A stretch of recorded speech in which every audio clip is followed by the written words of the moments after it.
Let's make an opening statement and open up for questions. Coach?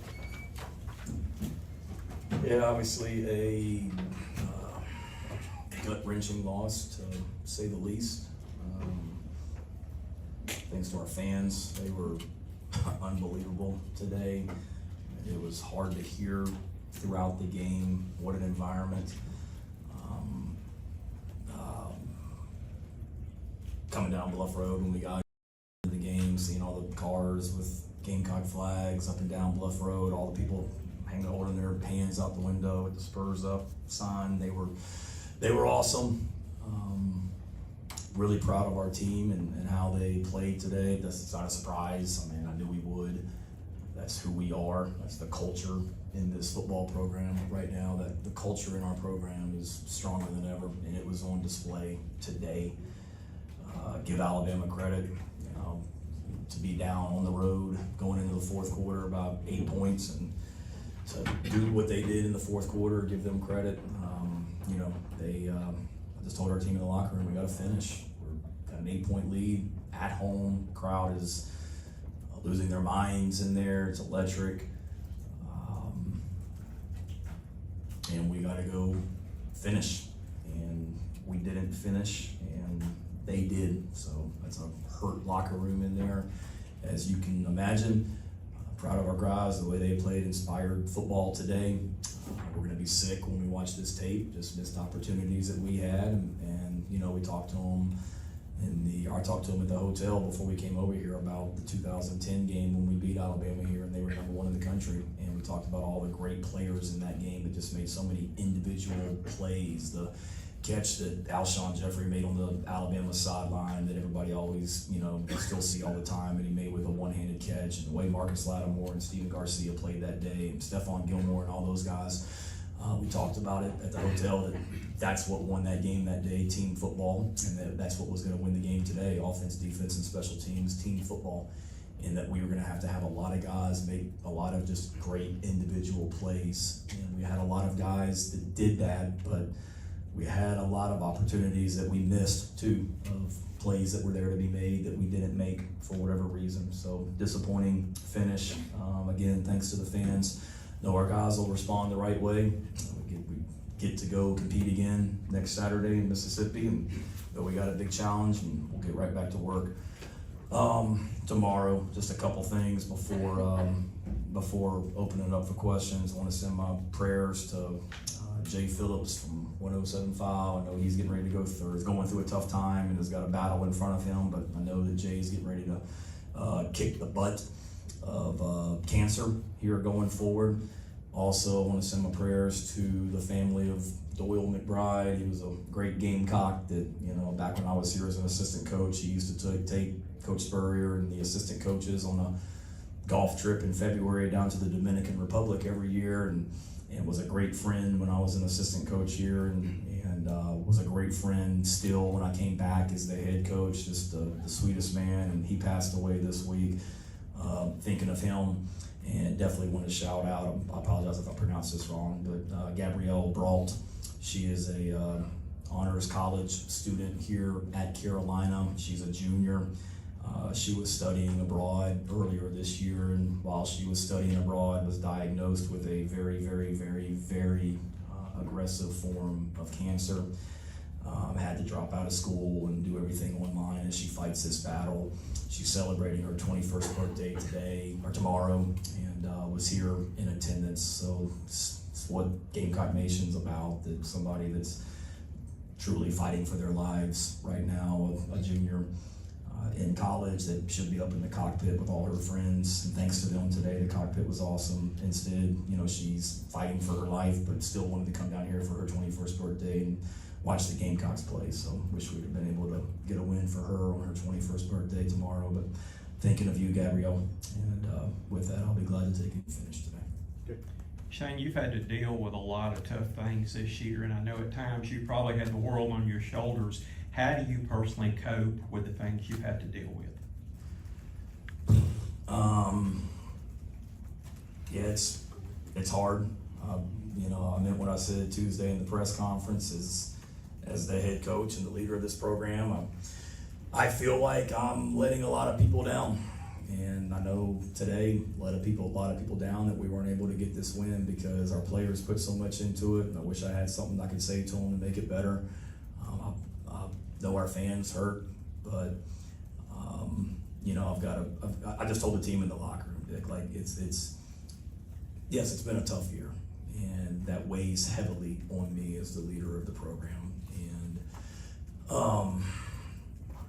but I don't see my family much during the week because I'm in the facility, which sucks.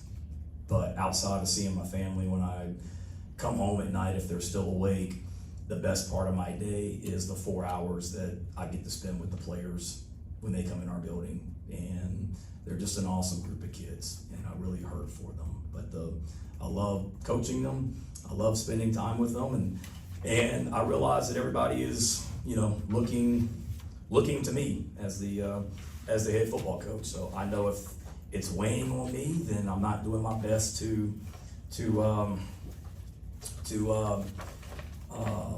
help them. So as I look at it, I'm the leader of the program, and I've got to be strong. And one of the things that I'm doing right now with a group of friends is we're in a 2-year, a couple of group of friends outside the program. We're in a 2-year project of reading the Bible from start to finish. So shout out to Coach McDonald, the Louisville baseball coach, for giving me the push to do that, and it's been awesome. Where I read that, and one thing that we talked about this week in the lesson was, throughout the Bible, and I understand not everybody in here is people of faith, but throughout the Bible, there's great stories of leaders showing leadership. And that's what I'm trying to do. So I know all the haters on social media are going to be like, look at Beamer, he's comparing himself to Moses, leading the people across the Red Sea. That's not what I'm doing. But it was a great lesson that there's great leadership, leaders show leadership in that time. And I'm just trying to, be the same person and be consistent and stay positive and show great leadership to, to our people in our program right now. Go way in the back, Jerry.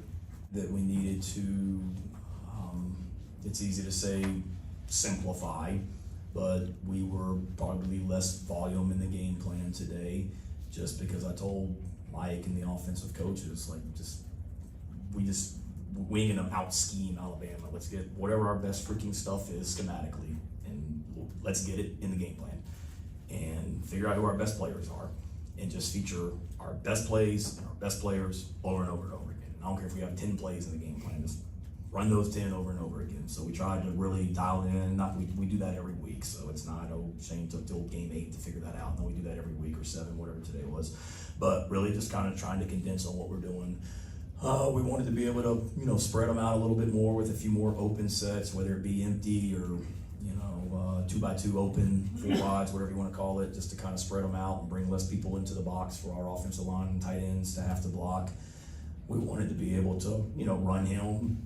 We threw a couple wrinkles in there with just some formations and run schemes. And then we wanted to, I told Mike earlier in the week, look, if we drop back 25, or if we throw 25 passes today, it doesn't need to be 20, just sit in the pocket and drop back. We need to be able to move the pocket. We need to throw screens. We need to be able to get the ball out of his hands quickly, that we got playmakers at the receiver position and tight end position and running back. And we need to be able to, sit in the pocket and throw the ball downfield at times, but we also got to be able to just get the ball out of his hands quick and get them in space and make people have to, deal with us. Over here. And welcome to the post-game Coach's Corner here from Williams Brice Stadium. I'm the Coach Dick Cox, joined by Coach Barry Toney. Well, we are standing right here where we were anticipating a field storming. The crowd was going wild. The Gamecocks were on the verge today of upsetting number 4 Alabama, and had played them better or tougher than anybody else this year. Had them on the ropes, and the game got away, and Alabama scored 2 touchdowns in the last 2 minutes and 14 seconds to come away with a 29-22 win today. If you had told me that Alabama would have rushed the ball, 24 times for 43 yards for less than 2 yards per carry, and all, I thought that they would have definitely lost, but they found a way to win. They're Alabama, and again, they pulled one out of the wazoo today with a drive in the fourth quarter. South Carolina was up 8 points in the fourth quarter. Alabama drove the length of the field and scored with 2 minutes and 16 seconds to go, and got the 2-point conversion to tie this game up. And it looked like we were going to possibly have a showdown with Linares Sellers getting the ball for the last time, kind of like he did last year against Missouri.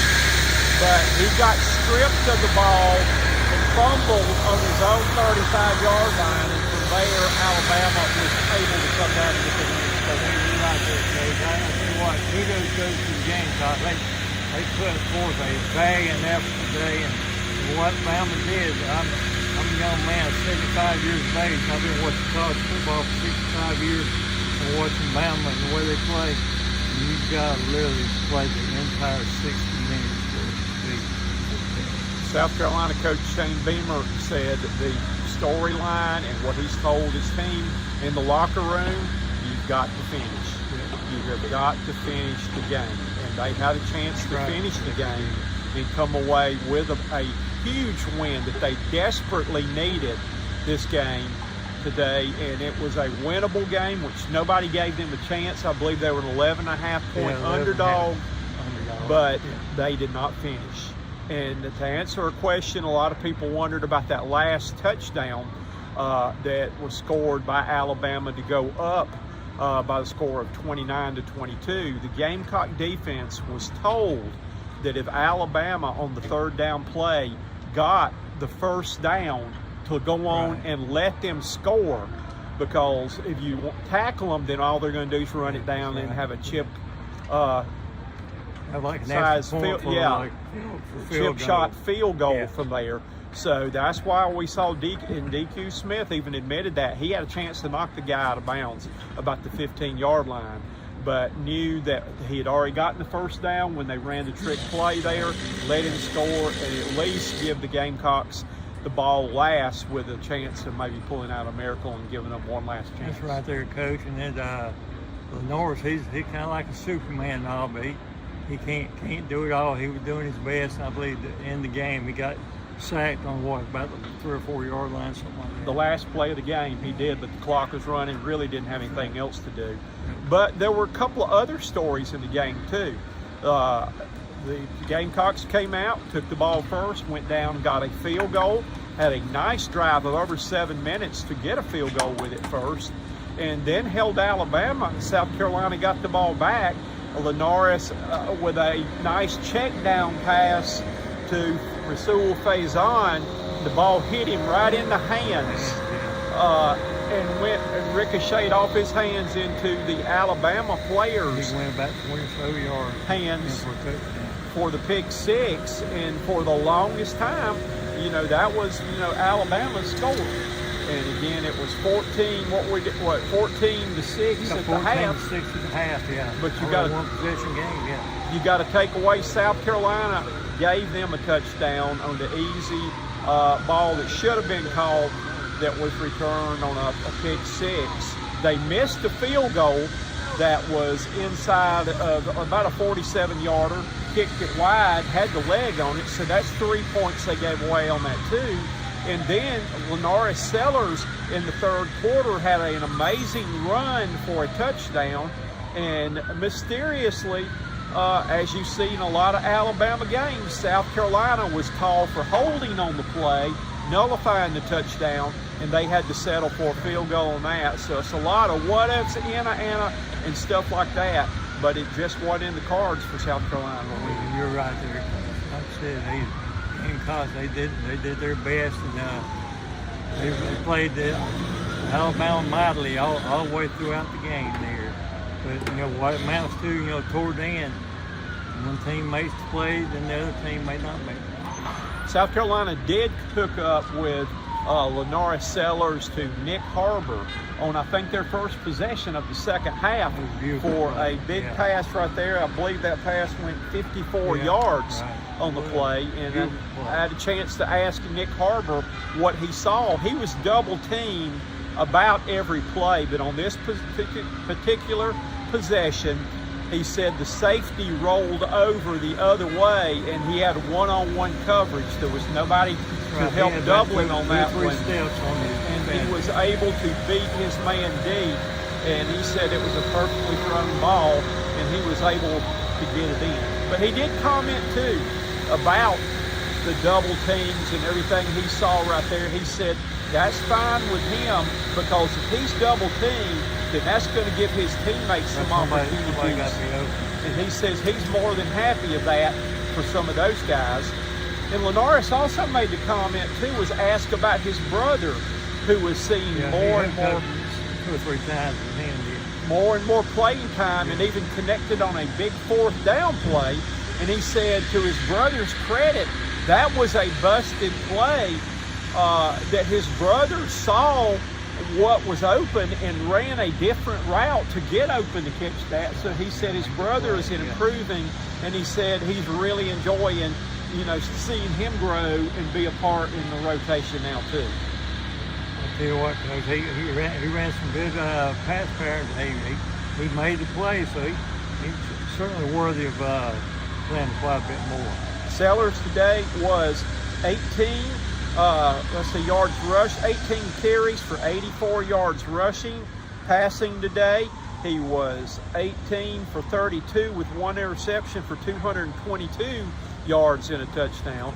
But what Shane Beamer said, he told Mike Shula this week, he said, simplify what we call, do the things that we're good at, get the ball in our playmakers' hands. And what they did, they ran a lot of formations, spreading the Alabama defense out, which made it easier for the offensive line to block. He said last week, Oklahoma was able to keep 8 in the box the whole game, and that's what stuffed the running game. But they simplified it, ran the same plays that were good over and over again, and they played up to their potential today. Hey, they certainly did there, Coach. They put 22 points on Bama, Coach. Bama's defense, they're strong. Like we mentioned earlier, Coach, Bama's got a lot of 4 and 5 stars. I had the opportunity post-game to ask Beamer what I thought was a serious, good question, and I told some people I was going to ask this week, because Shane Beamer basically has had the world on his shoulders this week. That there were people last week that were chanting fire Beamer and all kind of things after his press conference there. And he came out and was honest and said that he felt like he's let the fans down, his teammates down, and a lot of people down. And this has been a very, very frustrating year for him. And I said, Shane, what do you do with all the disappointments you've had, the world on your shoulders? I said, how do you cope with it, and how do you deal with it? And it was rather interesting that I really enjoyed his answer. He said that he did feel like the responsibility of what's gone in is his responsibility, that he hadn't done a good job. He said he wished he could spend more time with his family, but he's been working extra time to try to straighten this thing out. And he said just the 4 hours a week he has been really good time spent, that he loved his players, just being with his players. But he said one of the most important things that he has done is that he and his wife have committed with several other couples here in the area, where they are doing a 2-year read the entire Bible study. And he said right now they have studied some things in the Bible right now with some of the great leaders in the Bible, and how they dealt with the disappointments and frustrations of things back then.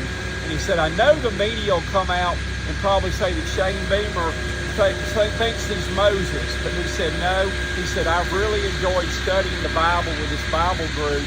He said, because hopefully I have learned some things that will help me to be a better leader in leading this team. Those great comments by Coach Beamer. And Coach, as we look down the road, I know Bama was extremely tough today. The Gamecocks they got 2 big upcoming games. And 2 teams that might be even a little bit better than Bama. With Ole Miss, who won today in the big game at Norman, Oklahoma, and Texas A&M. So the road doesn't look like it's going to get any easier. But the positive thing is they have got their swag back today. And I asked them, I said, last year's loss to Alabama was a springboard for a 6-game winning streak. I said, could that possibly be the case again this year on making another run? They said, we've got to be able to finish, but they said they sure could on that though. But I think they gained a lot of confidence today playing with the number 4 team in the country and basically let them off the hook. We'll see if it carries on the road with them the next 2 weeks. Hey, you're right. I tell you what, that SEC is just a juggernaut the entire year. And that's exactly what Lenoris Sellers said when he said about the ups and downs of today's game, the emotion back and forth. He said that's what happens when you play in the SEC. Absolutely. Hey, toughest conference in the country. So that wraps it up here from Williams Brice Stadium. The final score today was Alabama 29, South Carolina 22. That does nowhere near tell the story of today's game. But it's going to be a month before we come back to this stadium. The Gamecocks are on the road. November 22nd. 2 straight weeks and an open date. Next game here, the Chanticleers of Coastal Carolina will be here. That's right. And then that following week, you got the Clemson Tigers coming here on November 29th. So have a happy Halloween if you celebrate that. Be safe, and we'll see you back at Willie B in about a month. Goodbye, everybody. Bye. Doesn't matter how you win, it ain't gonna be pretty all the time, especially when you go on the road, SEC game. Coach Beamer, a well-coached team, knew they were gonna fight. Tough environment here, and just proud of the way the guys hung in there for 4 quarters. And so, again, it wasn't pretty. A lot of stuff that were missed opportunities or breaks that didn't go our way. The ball. We always got to make sure we're doing a good job with the punt that bounced off of us and gave them good field position. But defense did a nice job holding the field goals early, and had their backs to the wall with a few different possessions with a shorter field, but came through in the end, got that turnover, and guys find a way to get to the end zone. So just again, I don't know if it's something that we could have done maybe right at the beginning of the season as far as finding a way to win this thing, but our guys got fight. They certainly believe that sooner or later they're going to make a play, either themselves or the other side of the ball. And so again, a great win for us, much needed bye. It's been an intense 5 weeks, but I think it even goes back before that. When we had our backs to the wall, even during the bye week, Wisconsin, and even just the mindset that we had to continue to have going into Monroe. So proud of the guys. We'll take the momentum, and we'll have some great practices. I know that, and looking forward to the next one in 2 weeks. Thanks, Coach. To start, we got 2 questions right in front. Charlie first, and then Coaches, can you walk us through that 2-point conversion to tie the game? Just what was called in and what you see? I can't tell you what it's called. What? Sorry. I mean, it's just one of those plays we practice all the time. We've had it in for, again, it's one of those we've had it for years. We've run it a time or two here and there in the last 5-6 years. And so just the guys practice it. You practice it every Thursday, every Friday. You're talking through it for those moments. And, you just offset, quarterback, running back, end up handing it to Ty, get it in his hands. And then, really there's run pass option with different guys that you can find. But guys did a great job executing the critical moment. go ahead, Nick. Yeah, obviously this is a type of game on the road. You guys struggled at times. You guys haven't found ways to win. What do you think was the difference in this game, finding those ways to win? I just think the investment of time that we put in, talking about the big plays, and a mindset that you just gotta keep swinging. You gotta line up defensively and play another play. You gotta forget about the last one they scored on the possession before, and it was a shorter field, but going back out there and the next play is a whole different set of circumstances. And again, the critical moments of practicing the 2-minute drills and practicing, the 3rd down plays and the 4th down one, they aren't always going to work, but you play with confidence. When you play with confidence, you give yourself a chance. Nick Harper. So we go. Norris, what happened on the phone? So we had a QB draw in, and then so we ran to the middle, and I had 2 hands on it because I knew they was trying to strip it. And then so I had 2 hands on it, Now I'm thinking the ref's gonna blow the whistle. Then as soon as I started to fall down, when I was going to catch myself, that's when I took my other hand off, and I guess that's when they got under. Just in the moments after that, just what's going through your head? I can imagine it's a really tough feeling that, you know, really will sting probably. Yeah, I mean, just trying to think of the next time, like what I would have done different in that situation. Just seeing the replay, just seeing on the iPad stuff, just thinking about what I would have different, should have did different. Norris, a lot of success in the passing game tonight, over 200 yards. What was really different, I guess, coming into this game, and what felt different to go for over 200 against that defense? We just spread them out a little bit more. Just trusting the protection, trusting the guys around me, stuff like that. Just trusting the game plan we have, and just taking what I saw.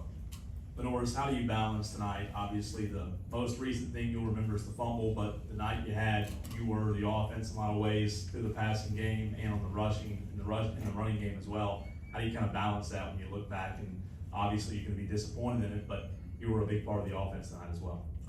There was some good, but there was some bad as well. But we ultimately lost the game. So, I mean, that's just it's going through my head.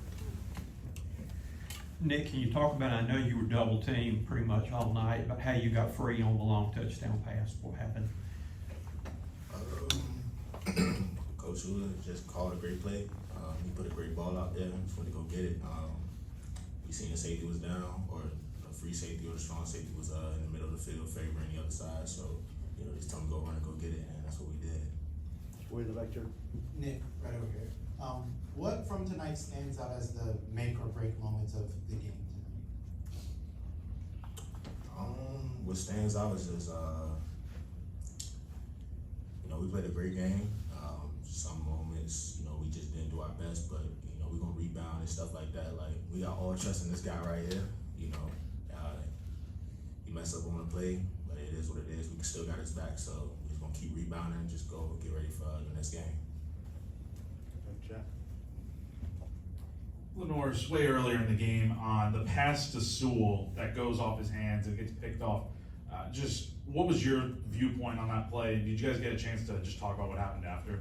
Yeah, we talked about it, and it's just something that didn't go our way. Sometimes the football things don't go your way. Sometimes it's not. That's one of those things that just happen to go their way. This is for both of you. Last year, the Alabama game really served as a springboard into your run at the end of the year. Do you think this can do the same for this season, the rest of this season? Yeah, we go out expecting to win every game, just like we do every week. Norris, it seemed like the game plan involved more moving the pocket and getting you out either on sprint options or sometimes rolling to your left. What were the conversations like with Coach Shula and the implementation of that this week? Just making them cover the whole field, really. Last week, Oklahoma, I think, pretty much like stacked the box a lot, and we just want to get those guys on the move, just get them in space. No, Phil.